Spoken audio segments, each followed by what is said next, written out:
I remember the sound more than the stain. Glass tipping, a soft crack against porcelain, then red spreading across silk like something deliberate. For a second, I assumed it was an accident. The young waitress stood frozen beside the table, her hand still wrapped around the bottle. She couldn't have been more than 25. Polished. Confident in that brittle way people are when they think the room belongs to them. "I'm so sorry," I began, reaching for a napkin, but she didn't apologize.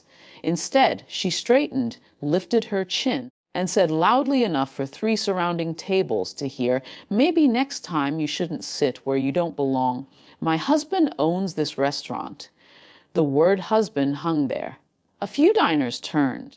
Not dramatically, just enough to feel it. I felt heat rise to my face, not from shame, but from recognition. The restaurant did belong to my husband, at least legally. He'd expanded into this location 6 months ago. I hadn't visited yet. We'd both been busy. I looked at her carefully. She was trembling, not with guilt, with defiance. I could have corrected her immediately, could have introduced myself, could have demanded a manager. Instead, I reached for my phone. "You should be more careful who you embarrass," she added. Mistaking my silence for retreat, I dialed. When he answered, I kept my voice even. "You need to come downstairs?" A pause. "I'm in a meeting. You need to come downstairs?" I repeated. "Your new wife just threw wine on me." Silence. Then, "I'll be right there." I placed the phone down gently. The dining room had gone into that quiet state where conversations continue but attention drifts. The waitress laughed under her breath. "You think that's going to scare me?" I didn't answer. What unsettled me wasn't her claim. It was the conviction in it. She believed what she's saying. 5 minutes later, the shift in atmosphere was physical.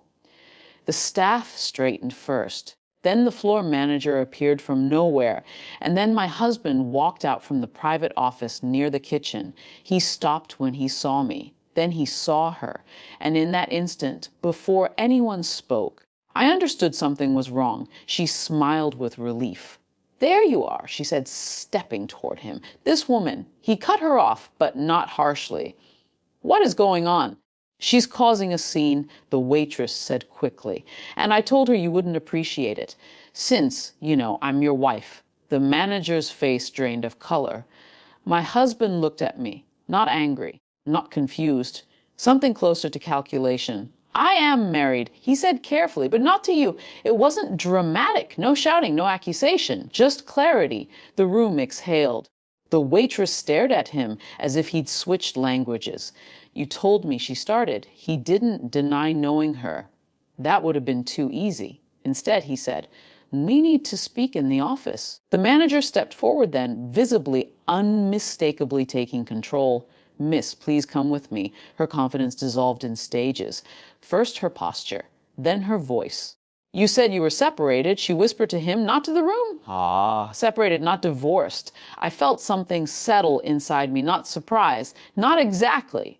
Confirmation. As she was escorted away, the manager turned to me with formal apologies, already instructing staff to comp my meal, to bring fresh linens, to handle the situation. Public authority had shifted, cleanly, professionally. But that wasn't the real moment. The real moment was my husband standing across from me, unable to decide whether to touch my shoulder. "I was going to tell you," he said quietly. "About which part?" I asked.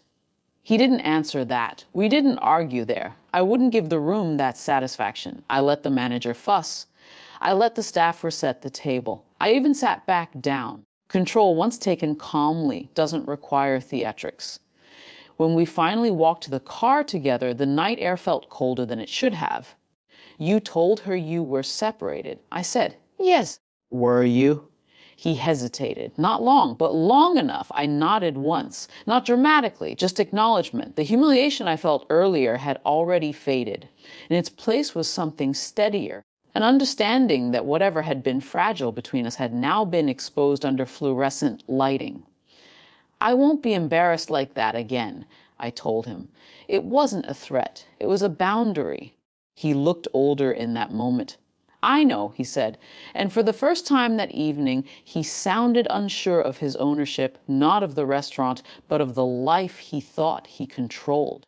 We drove home in silence, not victorious, not broken, just aware that something had shifted publicly and something far more complicated had shifted privately.